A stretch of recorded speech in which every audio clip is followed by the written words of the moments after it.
ne gjithmonë si njerëz kur jemi para dilemave të caktuara ose përballë problemeve të caktuara, duhet shikuar burimin e problemit, duhet shikuar burimin e dilemës.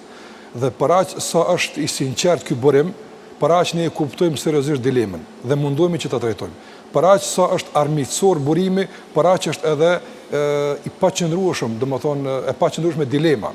Dhe në këtë rast, nëse dëshirojmë që fetarisht ta zbërthejmë dilemën e çdo kujt përballë agjërimit, Zoti na lajmëron se djalli i mallkuar, ai armiku i përbetuar i njeriu, e ka vetëm një mjet përballë neve. Zoti ja ka kufizuar të gjitha mjetet e mundshme që mund t'i përdor kundër neve. Dhe mjeti vetëm i tij përballë neve është friksimi. Një friksim i shoqëruar dhe i përcjellur me cytje, e që realisht kur ti bashkon të dyat janë e pavërtetë.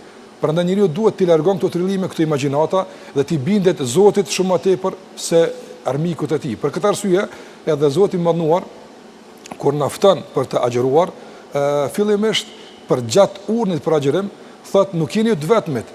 Është bërë obligim edhe atyre para jush, do të thotë gjithmonë Zoti i cili është kujdesur për juve, në kuadër të kujdesit ka parapa agjërimin.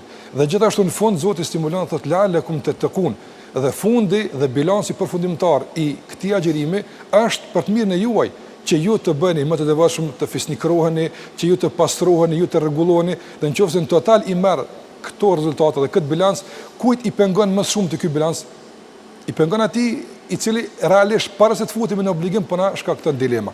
Andaj duhet me thjeshtësi ta largojmë dilemat e tij edhe të vetes tonë nganjëre, anë të errta janë aq të paqëndrueshme sa që është turp të gjynjëzohemi para tyne.